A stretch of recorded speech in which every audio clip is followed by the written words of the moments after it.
Vic, it's a pleasure to have you back on the podcast again. How you doing? Good, good. Thank you so much, Adam. Long time waiting. You and I have been trying to connect. Yeah, it's been a while, hasn't it? And it's just trying to allocate time zones and work and everything else. But it's really great always chatting to you. And before we click record, we was just kind of talking about, you was talking about like workplaces and perspective and taking like a minute to stop and just kind of think about where you are. Yes, yes, yes. Yeah, just we actually started getting into some good stuff before the record hit, but just a continuation, some of the mentoring I've been doing, people ask me, should I switch jobs? There's a very competitive job offer, or it's the same job that I'm doing now, but with a more structured company. Should I change? So that's where I have them write down all the pros and cons of each company, take a look at wages, compensation, if they can network with somebody from the other company that's asked them to come and interview. And the biggest piece of advice is, I tell people, do it. If you've been at a job for 7-8 years, that's awesome. But if tomorrow they let you go, how are you going to make sure your skills are perfect so that when you go out to interview, you look good and you're presentable? And, my HR manager has asked me to sit in on some interviews with likely candidates for my facility. And people will come in, they've worked at a job for 10-15 years, now they're out of work, and you can see they're very nervous. They haven't done an interview in 10 or so years, they're very nervous. And that's why I always tell people to, book a half a vacation day and go and interview. It keeps you understand what HR managers or, directors, plant managers, so on and so forth. You understand what it is they're going to ask you. And then you can always think of that stuff.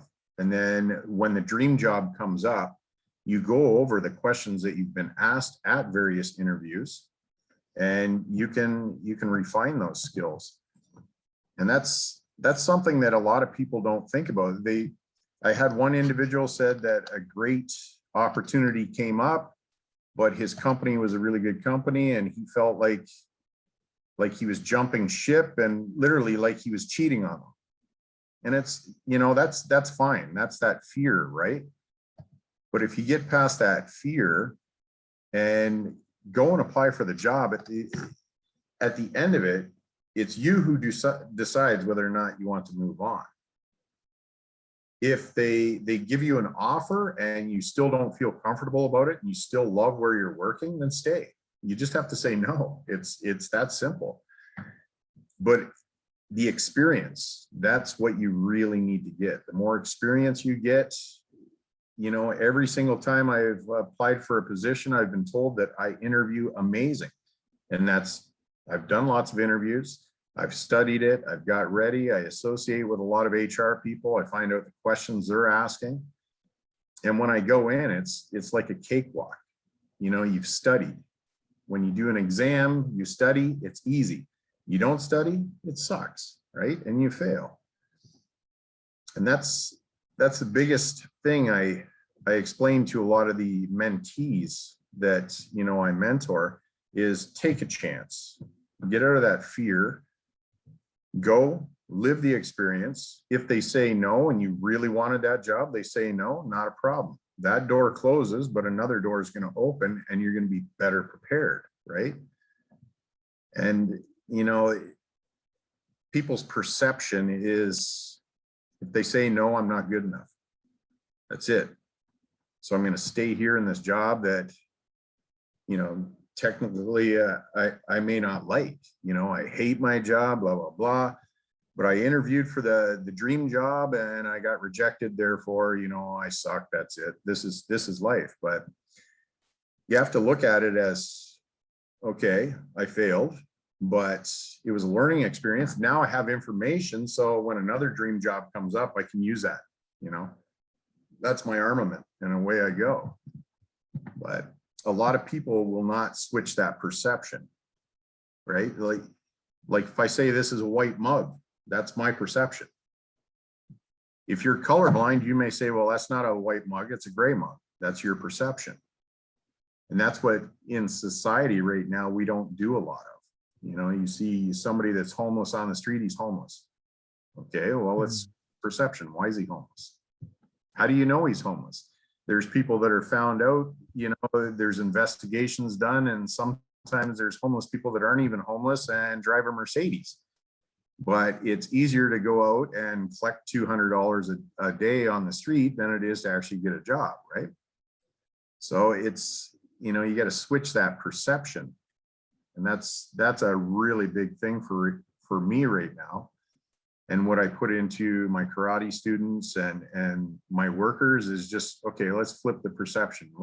Okay, you're telling me it's happening, but why and what's going on? And, what's your take on it? Okay, that's your take. Now take the worker and go over there and put yourself in their shoes, right? We always hear that, put yourself in my shoes. But if you push that and push a working culture where we flip that perception, then people start to think, start to see the experiences that they're losing, and then they thrive and they look for that. They look for the opportunity to learn. Yeah, no, definitely. I think that's a really, really good point. And you talked about the change of the perception, because like we go through life sometimes and we just see things as as they are, but not kind of peeling those layers back and questioning certain things as to why is that person in that place, for example, the homeless person. There's things that have happened for that person to be in that place. And sometimes we just, like you said like the color of things. I've got a jumper that I have, but my girlfriend says it's like it's navy. And I'm like, it's not navy, it's black. But then if I take a step back and I look at it properly in a different light and change my perception, it is kind of navy. But that, do you know what I mean? But we just become like so accustomed to, it's easier to see something and go, oh well, that's a red top.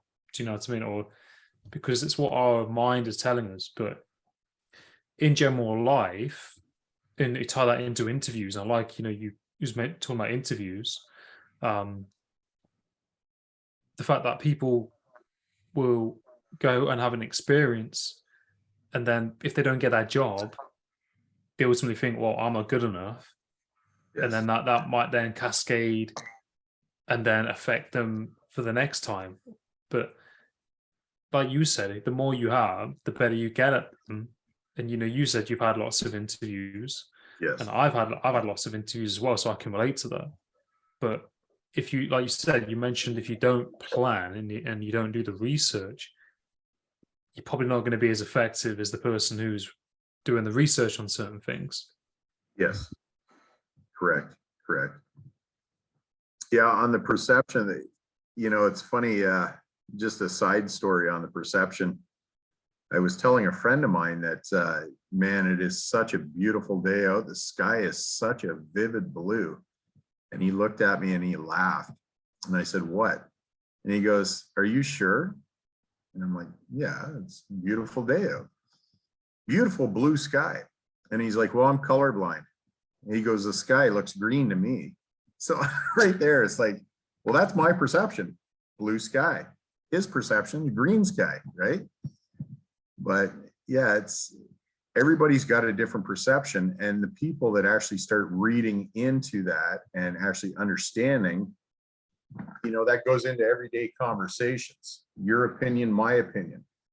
But if my opinion is strong, your opinion's strong, we're just going to sit there and butt heads all day. But if we stop and think and have a really open debate, you can put yourself in my shoes, I put myself in your shoes. Now it's a win-win situation.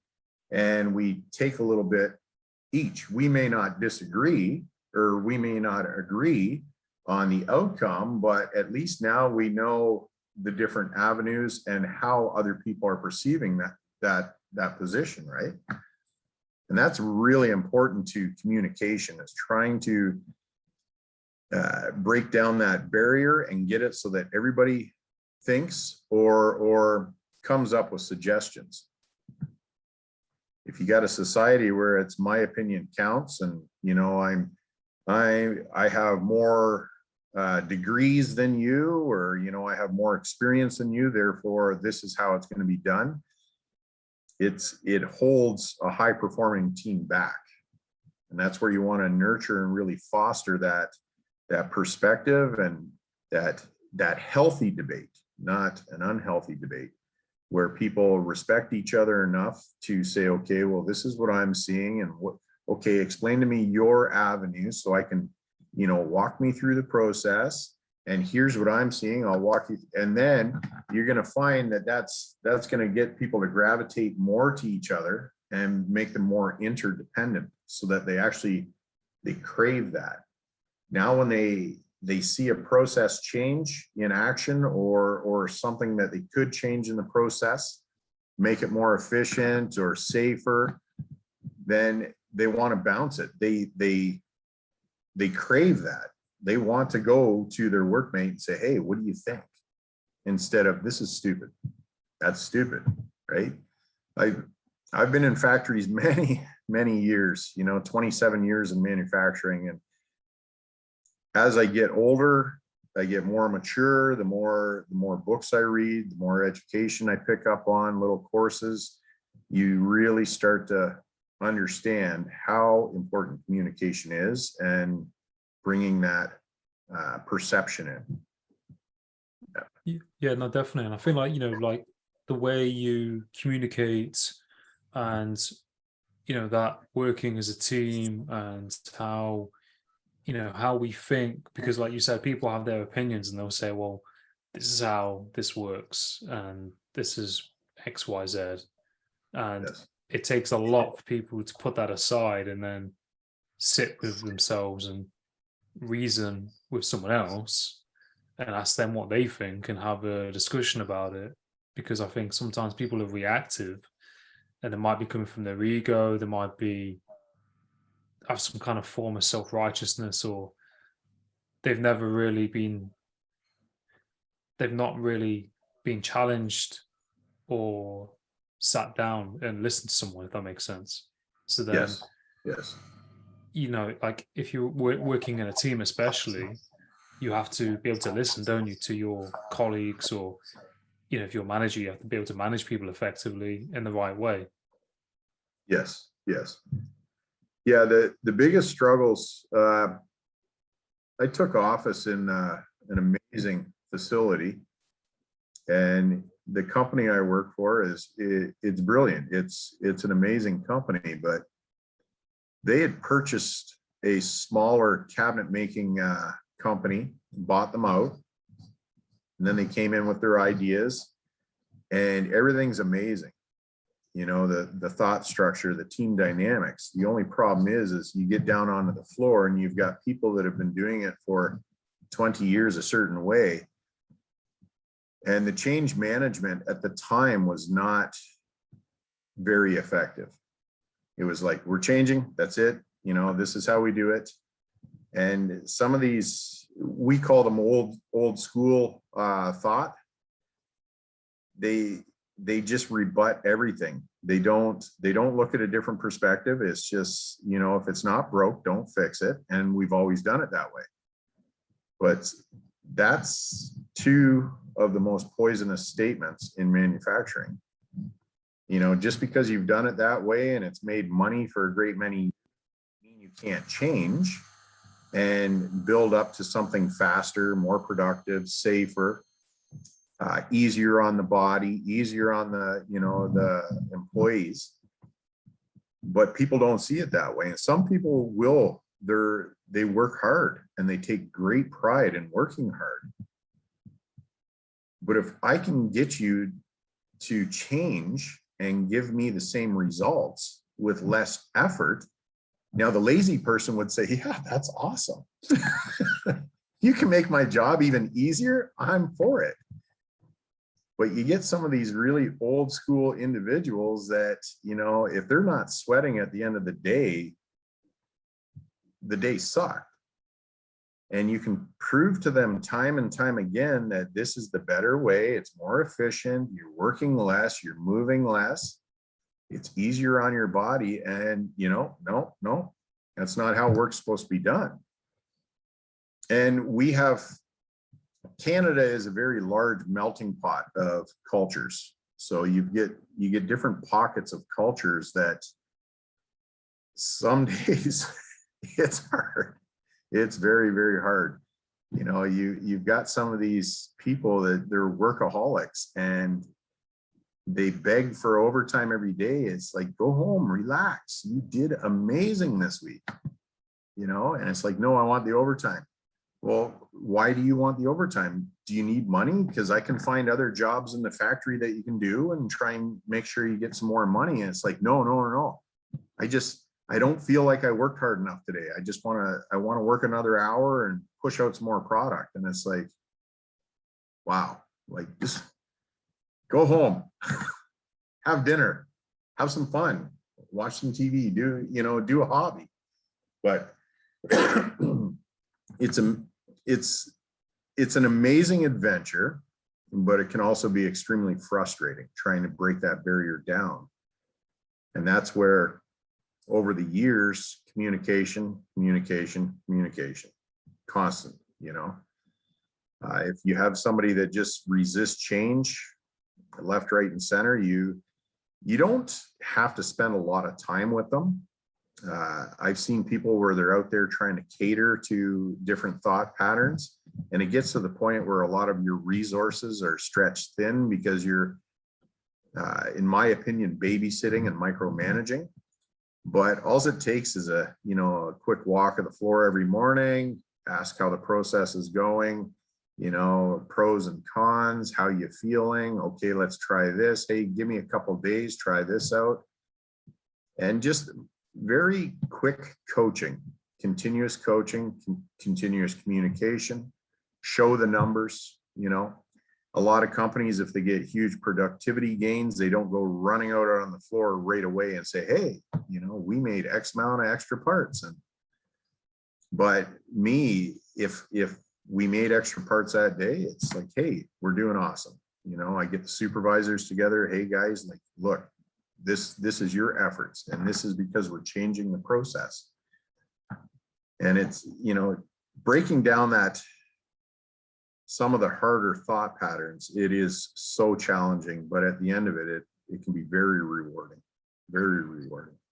And I think that's, like probably part of the human condition. Sometimes people get into certain ways of behaving, working, and if something is delivered certain XYZ amount of results and the company's doing well, then some people probably think, well, why change that if, these cogs are working and it's producing XYZ, amount of funds or whatever, or people are happy.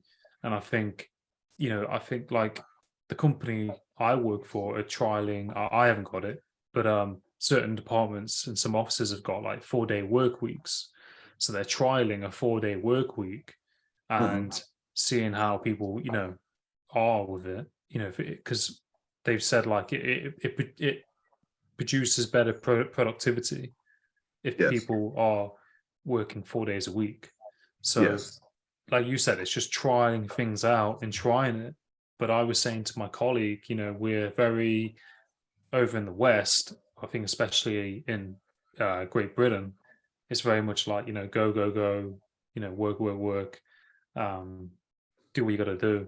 But sometimes like, you have to probably take a step back and think, is this working? But like, what you were saying is being that person to say, okay, well, slow things down, maybe try this, there's that thing, isn't they, like work smarter, not harder. Someone's said that to me once. So that I need to work smarter, not harder, because, I think when I first started in this role, I was kind of doing everything all at once instead of planning ahead so much. So by planning ahead, you're not having to do everything last minute. Correct. Correct. Yeah, planning in any structure, whether it be manufacturing or just, you know, IT or even at a mechanic's shop, the more you plan ahead, the easier your day is. It's hard to get into any job, even fixing a car. You know, when you fix a car, you know somebody's coming in, there's a loud knock in the engine, you know roughly what it is. Plan ahead, get the parts in, you know, or take a quick look, get the parts in, and then when the car comes in, boom, boom, boom, you fix it. And just staying on the mechanic theory, you know, I myself, you know, I've taken a car to a bad mechanic. My car goes in, he says, okay, it's this, and so on and so forth. And then 2 days later, my car's still not fixed. And 4 days later, my car's still not fixed. And 5 days later, and it's like, oh my God. So then you take your car to a different mechanic. Oh yeah, I know what that is. Don't worry, it's safe to drive. Your car will be fine. I'll have the parts in tomorrow, bring it in tomorrow. An hour later, you're out the door. Your bill is a quarter what it was the other place. So where am I going to go back to, and who am I going to tell Adam to go to? Right. So that's continuing and creating more business. Therefore, it's more efficient. Right. But yeah, No, it's true though. some people is you can't fix them. No, exactly. But some people, they've had a certain amount of training, or they think that they're great in their eyes, probably that role, but then actually they might not, you know, be as great as they assume that they are, especially Yes. in, you know, mechanics. And that's a pretty skilled area, isn't it? You know, I want to have a clue being a mechanic, but I mean, you know, you have to be on your A game, I think, probably, you know, 100% of the time, Yeah. because, you know, people are paying a lot of money for their car and parts or whatever it is. But like when you talk about like planning ahead, what just came to my mind was like, if you could kind of offer any advice, you know, people for like for interviews, like what advice would you give, do you think, if someone's, you know, going for a job interview, or you know, even at an interview, do you think? Um, well, for example, job interviews, I do a lot of mentoring to prepare people for an interview. The first thing I do is we'll have a Zoom call. And I don't care if I'm on Zoom. If they show up for the Zoom call and they're in jogging pants and a t-shirt, I'll be like, what are you doing? And they'll be like, well, we're going to go over interview questions today. I said, yeah, I told you we're going to have a mock interview today. So I should see a suit and tie or a nice blouse, or, you know, and they'll be like, oh. And then I'm like, okay, well, I'll tell you what, let's just go over some of the questions today. Let's do a mock interview tomorrow. And then the next day they're, you know, shined up, got their hair slicked, you know, they rub their eyebrows back and they're ready to go. And, you know, it's presentation. If you come in and you're so relaxed and you're just wearing whatever clothes, you don't, you know, you want that presentation. In today's society, if somebody showed up in a 3-piece suit with, you know, ultra shiny shoes, sat down across from me in an interview, honestly, I would think, what's up? Why is this guy dressed to the nines? But if he comes in, you know, nice slacks, you know, a nice shirt, you know, he's clean cut, ready to go, I know he's prepared a bit. But some of the other things that you can prepare for in an interview is questions, and look at yourself in the mirror, practice with friends. People don't understand how important that is, that when somebody asks you a question and you have an HR manager or a couple managers staring at you and you're like, well, oh, that's a hard question. Right there, it's like, But if I ask you, hey, what do you like to do in your life? And you just like, boom, boom, boom, rattle it off, you know, I like to drive my car, I walk my dog, and you paint a little bit of a story around it, but you keep it short. You don't carry on about your dogs for 45 minutes, because then you start losing the people that are interviewing you, right? It's short to the point, but paint a little bit of a story in there. And yes, it does take some critiquing. I have people that, you know, they practice, they give me an amazing answer, but once again, it's a 15-minute answer for a very simple question. It's like, okay, well, I'll cut this out, cut that out, make it short to the point. I like to walk my dogs. My dogs are everything in my life. This is the style of dog I have. Is there any questions you have about dogs? No? Okay, next question, right? It's just short to the point and paint the picture a little bit. And another thing about interviewing is always, this question comes up 95% of the time, and that's always research the company you're applying for. I get that. If I do 10 interviews, maybe 3 or 4 of them actually know what my factory is and the position that I was advertising. Some people come in, I don't know, I just want a job. Okay. And I've hired people. I'm in a cabinet making industry, you know, a woodworking shop. And I take somebody, they interview pretty good, but they knew nothing about my factory. I take them down, and once they realize they're working in dust and sawdust all day long, they're like, oh, well, I didn't sign up for this. Okay, so you didn't realize that we're in the woodworking industry. Okay, not a problem. So actually what we did is we instituted, after we had several people that actually came in and said, well, this can be dusty and, you know, I have allergies and so on and so forth.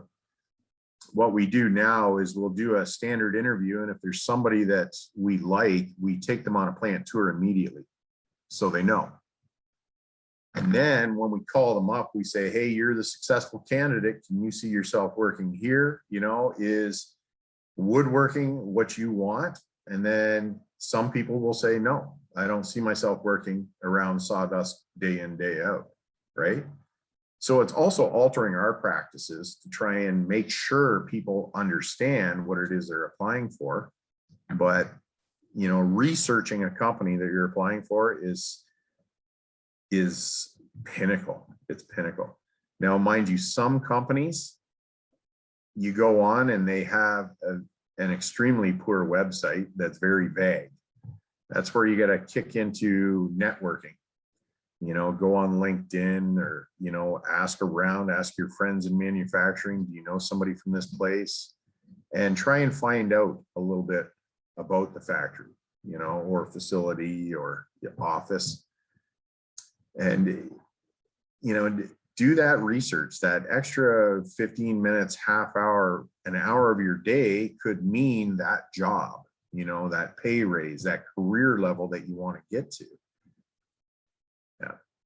Yeah, no, I love that advice, and I think that's really, really crucial and key. And you know, you mentioned the preparation and doing a bit of research for the company and the role, you know, is really important as well. I think, because I know for a fact, I learned the hard way one time. I remember I had an interview. I just wanted a job, and I remember applying for this job and then going for the interview, and there must have been about 5 people sat on this long table.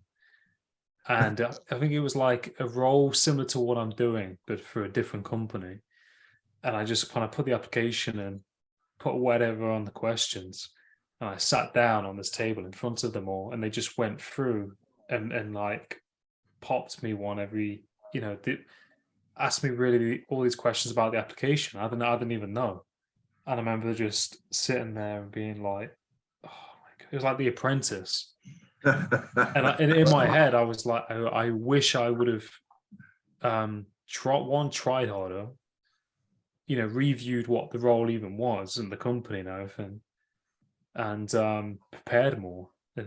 But I had to feel that dread to be like, okay, next time I'm going to do the other stuff. I'm going to make sure next time I research and everything else. Yeah. I wouldn't advise doing that, but like what you said, you know, that preparation is crucial. And when I went for this job that I have now, I remember, right, it was on Zoom actually. It was a Zoom interview with two people, and I wrote down the company motto, when it was established, and how many offices they have, and loads of random stuff. Mhm, mhm, So mhm. when they asked me, or if they didn't ask me, I kind of had it all there. But that, like you said, it kind of goes back to experience. I think when you have things that don't work out, that's how you learn sometimes, isn't it? But Yes, yes, for you as an interviewer, you want to see that the person's made an effort, and like you said in their presentation as well, there's kind of, I think times have changed a lot, haven't they? And you kind of have to be smart, but you don't have to be too, like, looking like you're going to a wedding or something like that. yes, yes, yeah. Yeah, if you get overdressed and come in a tuxedo, like I said, I'm gonna think like, what's up? But it has happened. It has happened. I had a gentleman walked in for a factory job just on the floor packaging stuff. And this guy came in and he looked like he was the CEO of the company, had the leather briefcase and everything. And I had to keep looking at the HR manager. I'm like, he knows it's just a factory job, right? But we did hire him. And it was so funny because in his career, he had been an office worker for so many years, and then he was downsized. And then here he is, he's looking for a survival job. So he gets a job in manufacturing. His first day of work, he showed up in a suit with his briefcase. And it's like, hey, champ, you're not going to need that stuff. He's like, well, isn't this how you dress for effect? No. You just Yeah. rip jeans and a t-shirt and away you go. But yeah, but I've been to the rodeo. I've seen a lot of things in my manufacturing career, and I've had people that come in, they've researched the company, they know everything, like they know more stuff than I know. And it's like, wow. And they networked and they're amazing. And then you hire them and they're the worst worker you've ever had. Their attendance sucks and they're entitled, but at the same time, they put so much passion and energy into researching the company because they wanted that. Inevitably, it wasn't a good fit for them, but they wanted it. And it goes to show that if you break down that fear barrier, you can get what you want. Hopefully, it truly is what you want. Hence my own son, he's working on his 4th diploma. Plus, before he secured all the other diplomas, he did a year of business finance and figured crunching numbers wasn't his thing. Then he went through culinary arts, got his diploma, and realized he didn't want to be a chef, didn't want to work over a hot stove every day. And then he secured his diploma in dietitian, nutritionalist. And, it was hard for him to find a job in that market. And then he really poured his heart and his passion into massage therapy.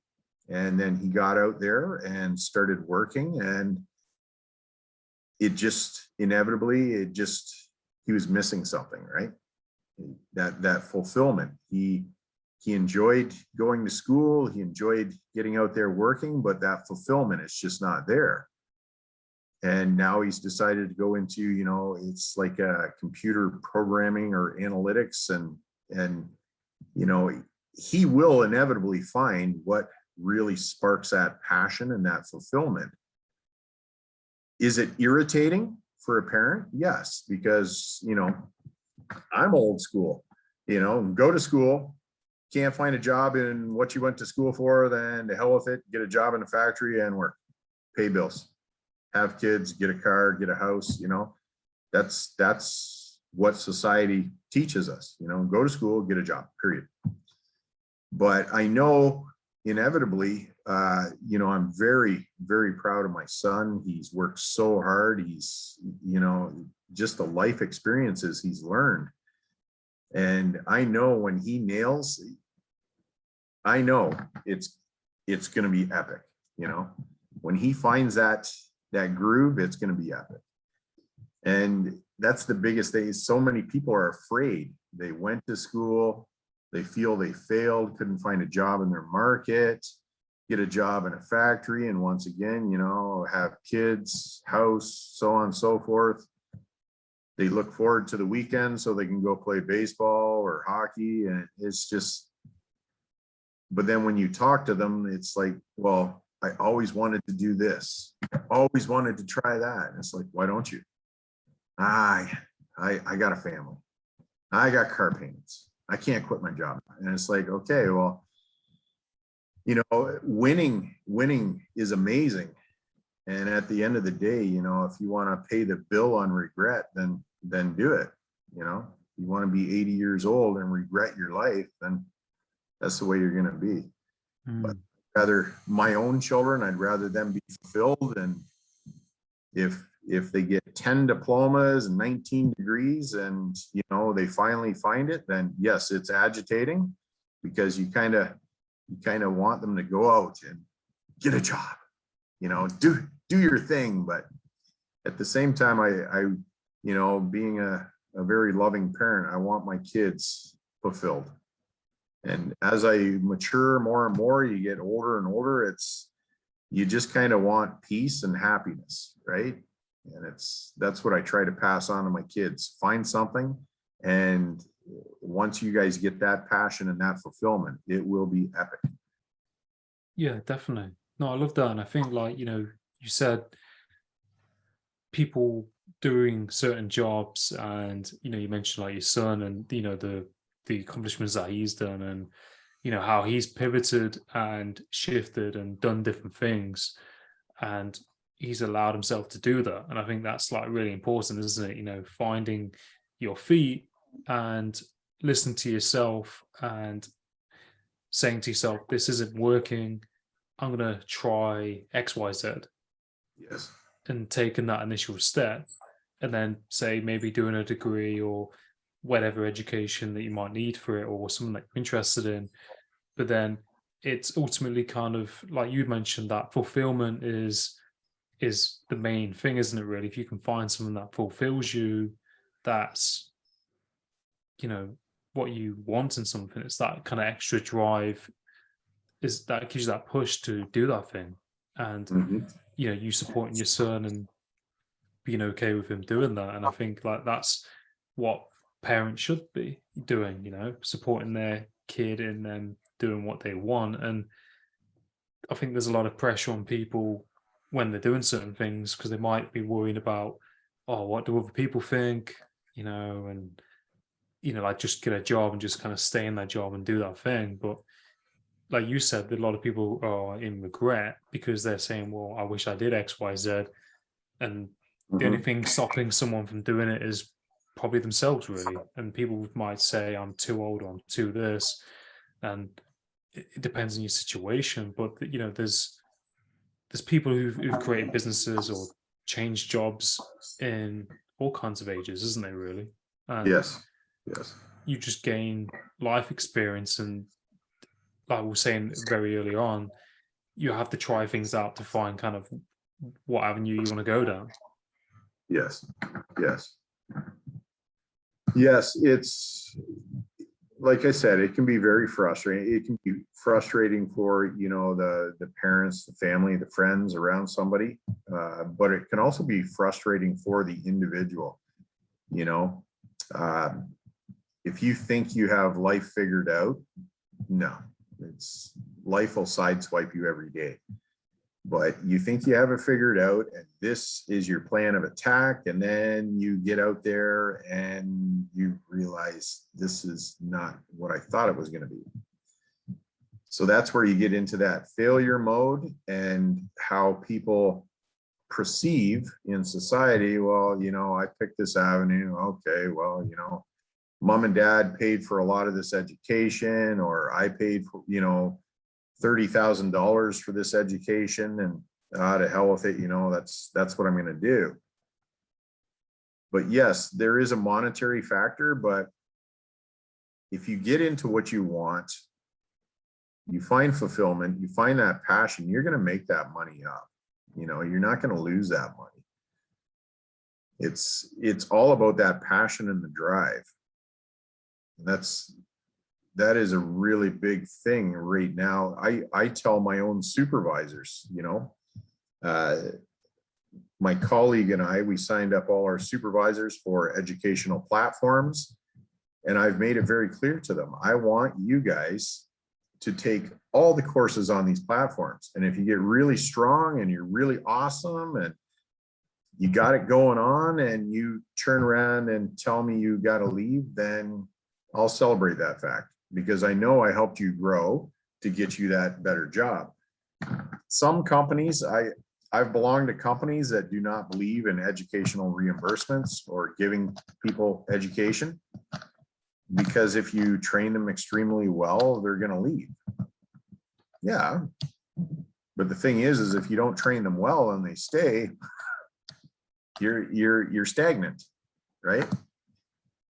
So it's one of those things where you have to embrace that. If you're going to train them very well, have the pride and knowledge that they may leave. And if they do, show them that it's no harm, no foul. I hope down the road you think of me that I helped you get to the next level. And I'm constantly telling my supervisors, hey, did you take a course? Hey, did you take a course? Try this one. I'm using this one. Use that one. Here's a book to read. This book changed my life. And that's because I want people around me to think and grow. If I have a supervisor that says, I just want to be the supervisor, the next 20 years until I retire, it's like, okay, how much growth is going to be in the business if this person, puts those blinders on, like, a horse's blinders, and just wants to do this the rest of his life? I want visionaries. I want people working for me. One of my supervisors said he wants to be the next plant manager. That's awesome. I will prep you for that. If I leave the job, I get fired, downsized, whatever, I will prep you for that, because I know he wants to go to the next level and production is going to go to the next level, right? And that's what a lot of factories that I've been a part of, they're afraid of that educational aspect. Me, I embrace it. I push it big time. Yeah. And I think that's really important, isn't it? Like, because you said some people, if that's what makes them happy, fine. But I mean, like, if you're just doing this, and you're Yes. staying in that single lane, you're pretty much you're possibly blocking off other opportunities and growth and other things if you're not being trained, or you're just doing that role. And the thing is, there's nothing wrong with, doing that role. You got to pay the bills or whatever, or it's what you really enjoy. But like you said, that growth element isn't going to be the same, is it? If you're expanding your horizons and you're going into different areas. And I think sometimes in people, we're kind of wired to stay with what's safe and familiar sometimes, some people. But it's that, I think that perception, that mindset of kind of going that one step further.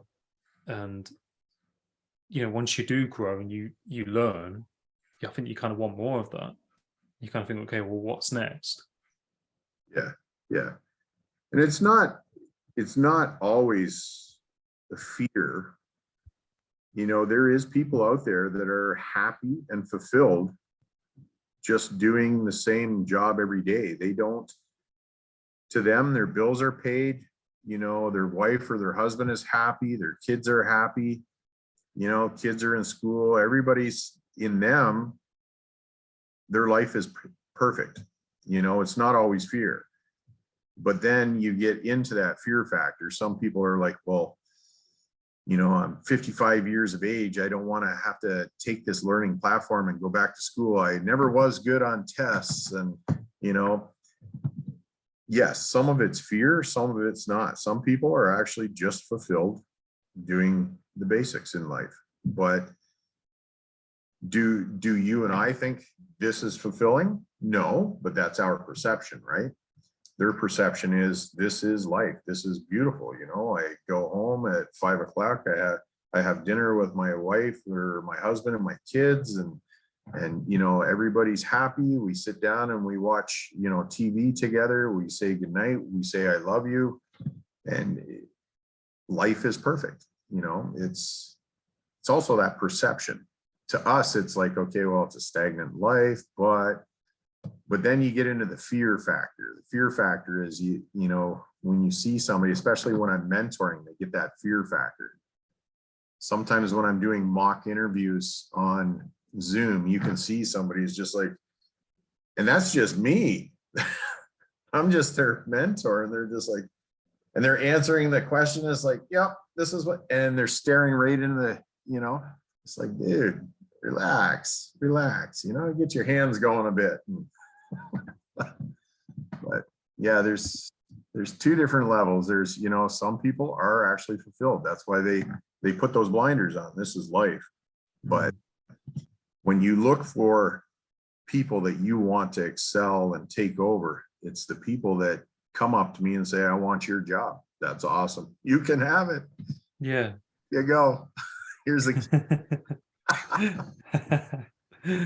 But that's it's that separation, isn't it? And I think supporting people in both those lanes, and I think, like, you know, if they want to excel in that area, that's fine. You know, if people are, you know, nervous, it's like telling them, you know, it's okay. And you know, that, I think, do you think that comes with like practice and trying things out? Because I know someone close to me who, you know, is trying to find out what they want to do, doesn't know what they want to do, and see, that's a sometimes, hard one. yeah, doesn't know what they want to do, Yeah. and you know, is quite anxious with, say, interviews and stuff like that. And if you've had bad experiences in the past, Mhm. you know, that, do you think that can change people's mind, or like their lack of trust and things? Yeah. See, that honestly is a hard one. If somebody comes to me, they're say 25 years of age, you know, I can tell you, I have an individual, he university degree in India, immigrated to Canada, has 2 college diplomas. All of them are different. And then I said, okay, well, you got a college diploma here, college diploma there, your, you know, a degree in this, and what do you want to do in your life? I don't know. And it's like, and then they ask me for help. Can you help me decide what I want to do? No, you have to make that choice. I can say, well, try this, try that, but this is where we're going to get into job hopping. Job hopping comes to mind right away, because you're literally advising somebody, okay, go try this field, give that a try. And of course they get there and it's like, nah, I don't like it. Okay, well, next job, go try this. And it's very hard because you're trying to mentor somebody and then they come back to me 3 months later and say, hey, can you mentor me again? Yeah, that job didn't work out. Why didn't it work out? Yeah, it just wasn't me. You know, it wasn't what I pictured. It's like, okay, so then you get them on a different path, and then they're like, no, seriously, do you know any really cool jobs that I might like? Well, I don't know, become a rocket scientist. I think that'd be cool. Well, you know, it's like, I can't make the decision for you. All I can do is try and give suggestions on what I know you're educated in and what I know your passion is. But you can focus on architecture, you can focus on being an engineer, and then all of a sudden I bump into the guy 15 years later and he's a horse trainer on a farm and he loves it and it's the greatest job. And it's like, okay, we just went off on a totally different tangent there. Like, who would have seen that coming, right? And that is a hard one when somebody comes to me at 25 and asks me to help sort their life out. Like, that's where you got to go through what I know. This is what I know. This is what I can see on your resume, you know, and these are your hobbies, you know, does anything in your hobby interest you? What kind of money do you have? Maybe you're meant to be an entrepreneur. Maybe you're meant to get out there and sell the world, you know? And it is hard because you want to see them succeed. But if they call you up 3 months later, which this one individual did, and said, yeah, it wasn't for me. He went through multiple positions, and then he settled on a job in quality. And he's currently going through to get his quality engineering credentials, and he loves it. But from what he was educated in, and he was all about mechanical engineering and logistics and materials management, and then all of a sudden, boom, over to quality. And yet I never would have said, hey, why don't you try quality, right? So it's hard, but at the end of the whole conversation, it comes back to you. What do you want to try? You know, I can give suggestions, but my suggestions may not be good. But yeah, it's that's a hard one sometimes. Yeah. No, I think that's a really good point. And I think it's like you said, you can suggest from personal experience or kind of look at their CV or what previous experience they have or their interest and try and tie it into those areas. But then they might at some point realize, well, I want to try, you know, the horse riding or, you know, it might be baking or something, or, you know, whatever it is, or fishing even, you know, people, you see, there's a guy who's what's his name? Something Johnson, Action Bronson.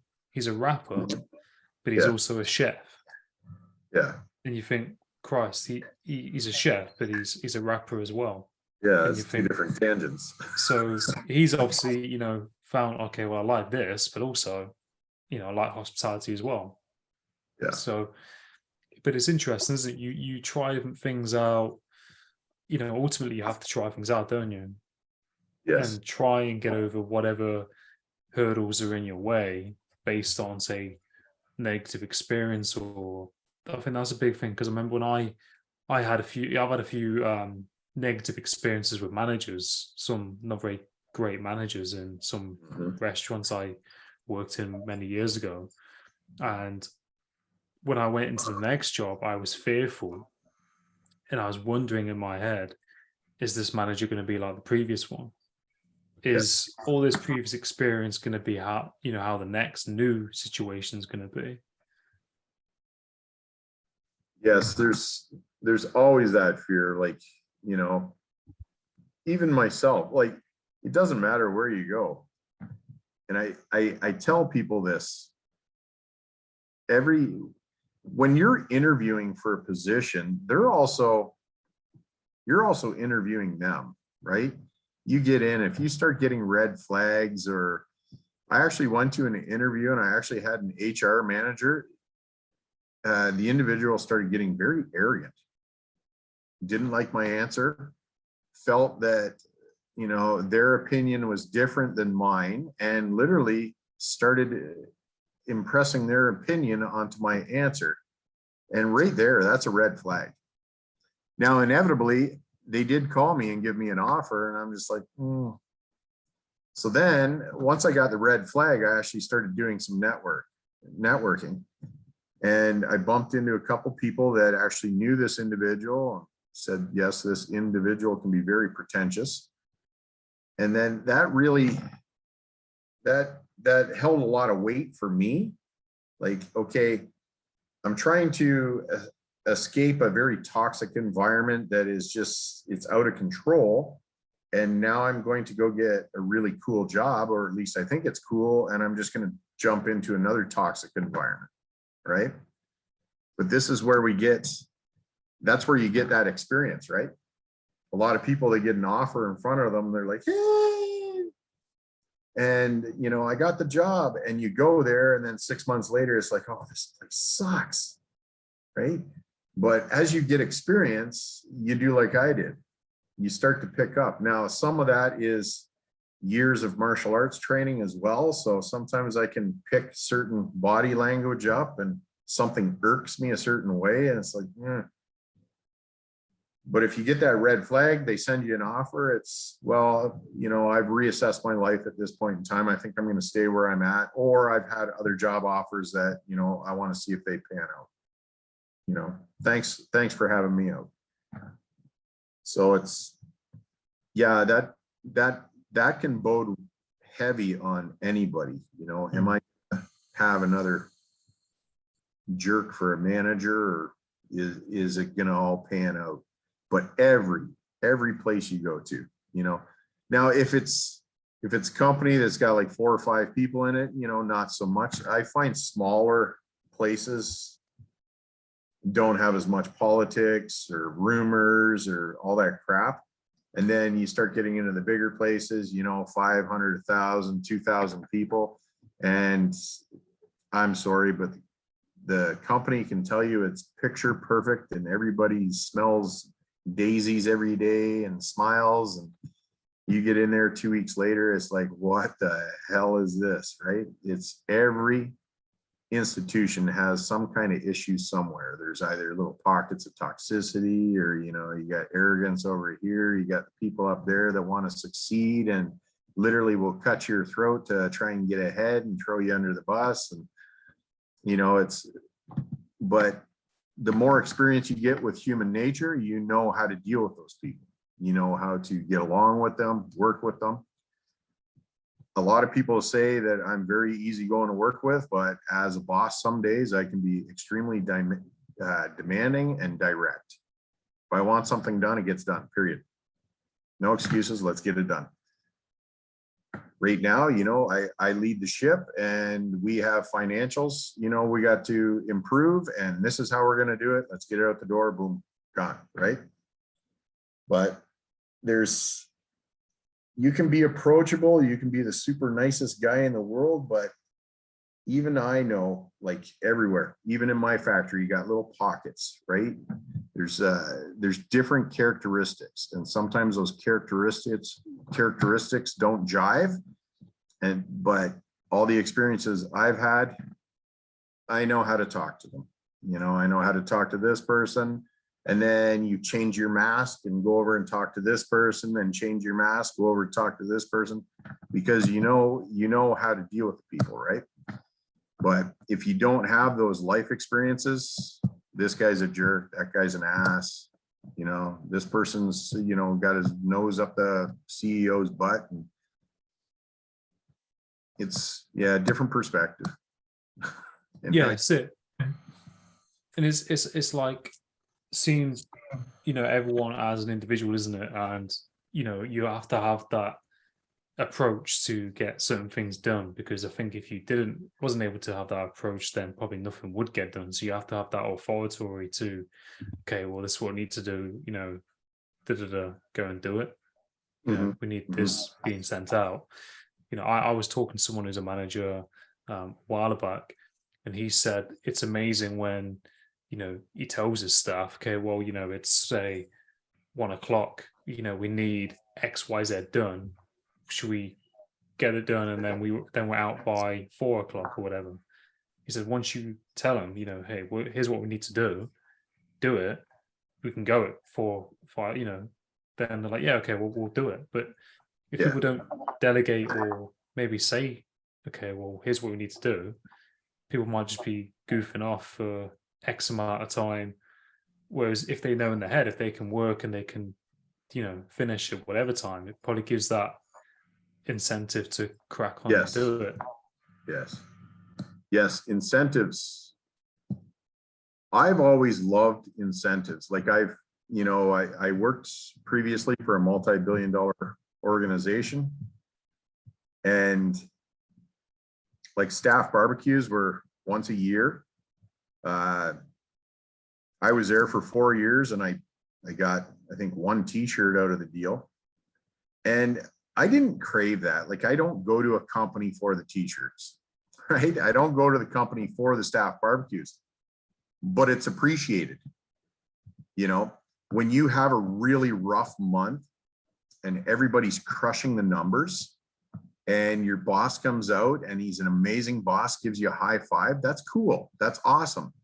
But if he gives you a high five and then says, hey, you know, let's have some hot dogs and hamburgers, or, you know, let's throw some steaks on the barbecue, and it adds to that praise, you know. And we do at my facility, we try and strive, you know, we have health and safety goals, you know, we try and do certain metrics, and, you know, we have right now, actually, we've been doing pretty good. We've been having pizza parties. We got to the point where 4 months in a row having a pizza party, people literally said, okay, I'm tired of pizza. It's like, okay, well, let's have a barbecue now. But the employees, they love it, and I love it. You know, I love going down and barbecuing and giving my people that high five and saying, like, I appreciate you. You know, I'm out here in the hot sun sweating my butt off, and I like it, you know, because I know it's only a hot dog or a hamburger, but it's, you know, that small extra gesture other than a high five. And t-shirts, you know, we try and pass a few t-shirts out here and there and get some swag for the people. I get gifts. There's a certain company that I deal with, and if I buy a bunch of products from them, they'll send a gift. Well, previously, a lot of those gifts would just get handed out. You know, supervisors would take it, or this person would take it.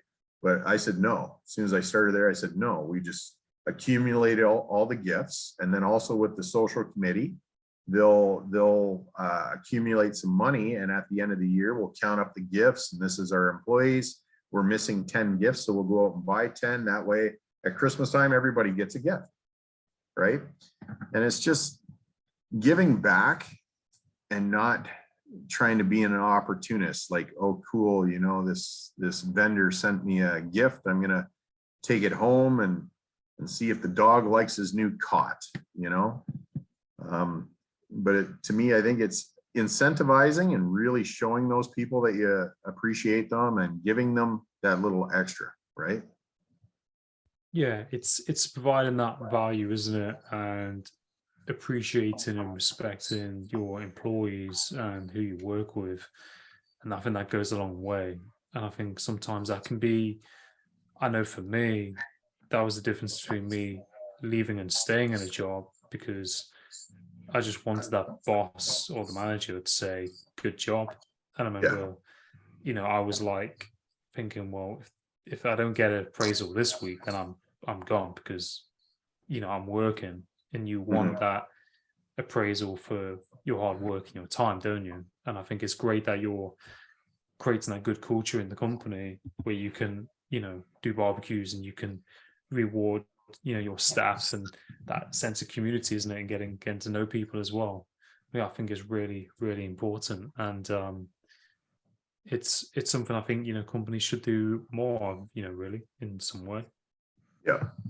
And everybody, when you're harboring that sense of community and that, you know, kind of your family away from family, because you spend a lot of time at work, and, you know, you work with somebody for 10, 15 years, they're just like family, right? But it's important that everybody, like my boss will call me up. He's the president, and he's down in the United States. He'll call me up every now and again and say, like, thanks. And to me, it's like, I don't need it, but I need it, right? Like, I'm the leader of my facility, and, you know, I'm doing the best I can. I make good decisions, I make bad decisions. If I make a bad decision, I try and live through it and try and correct myself to make a better decision next time.